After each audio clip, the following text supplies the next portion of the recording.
ഞാനിങ്ങനെ ആലോചിക്കുമായിരുന്നു കേട്ടോ. ശരിക്കും ഒരു വീട്ടിൽ സ്ത്രീകൾ രാവിലെ തൊട്ട് രാത്രിയാകുന്നത് വരെ എന്തൊക്കെ ജോലികളല്ലേ ചെയ്യുന്നത്. അതിനാണെങ്കിൽ ഒരു കണക്കും കാര്യങ്ങളും ഇല്ല. പ്രത്യേകിച്ച് അമ്മമാർ കേട്ടോ. ഞാനാണെങ്കിലും ഇപ്പോൾ ഇവിടെ അമ്മ ജോലിക്ക് പോയി വൈകുന്നേരമേ വരുള്ളൂ. അതുകൊണ്ടാണ് ഇവിടുത്തെ കാര്യങ്ങളൊക്കെ കൂടുതലും ചെയ്യാറ്. അല്ലെ പഠിത്തവും അല്ലെ വീഡിയോസ് എടുക്കലും കാര്യങ്ങളൊക്കെ ആയിട്ട് ഇങ്ങനെ നടക്കലാണ് കേട്ടോ പതിവ്. ഇപ്പോൾ വീട്ടിലിരിക്കുന്നതുകൊണ്ട് തന്നെ എനിക്ക് മനസ്സിലാവുന്നുണ്ട് എന്തൊക്കെ കാര്യങ്ങൾ ഒരു വീട്ടിൽ ചെയ്യാനുണ്ട്. എന്നിട്ടും തീരാത്ത പണികളാണ് കേട്ടോ. എന്നതാണേലും സ്ത്രീകൾ വീട്ടിലില്ലെങ്കിൽ ആ വീട്ടിലെ കാര്യങ്ങളൊക്കെ നടക്കാൻ ഇച്ചിരി ബുദ്ധിമുട്ടായിരിക്കും. ഞാനും അതുപോലെ തന്നെ എല്ലാ ദിവസത്തെയും പോലെ എൻ്റെ ജോലികളിലേക്ക് ഇറങ്ങിയിരിക്കുകയാണ് കേട്ടോ. ഇതിൻ്റെ ഫ്ലവറൊക്കെ ഒന്ന് വെട്ടിക്കളഞ്ഞു. പിന്നെ അതാ തുണി അലക്കാൻ കുറച്ച് അധികം ഉണ്ടായിരുന്നേ. ഇന്നലെ വീട്ടിലില്ലാത്തത് കൊണ്ട് തന്നെ അത് കുന്നുകൂടി ഇന്ന് ഇച്ചിരി അധികമുണ്ട്. പിന്നെ കുറച്ച് മീൻ വാങ്ങിയിട്ടുണ്ടായിരുന്നേ.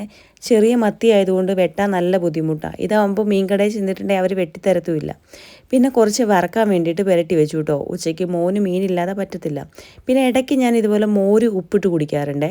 അതിനിടയ്ക്ക് കഞ്ഞി വെച്ച് തുണി അലക്കി കൊച്ചിനെ കുളിപ്പിച്ച് ഭക്ഷണം കൊടുത്ത് അവനെ ഉറക്കം കൂടെ ചെയ്യും.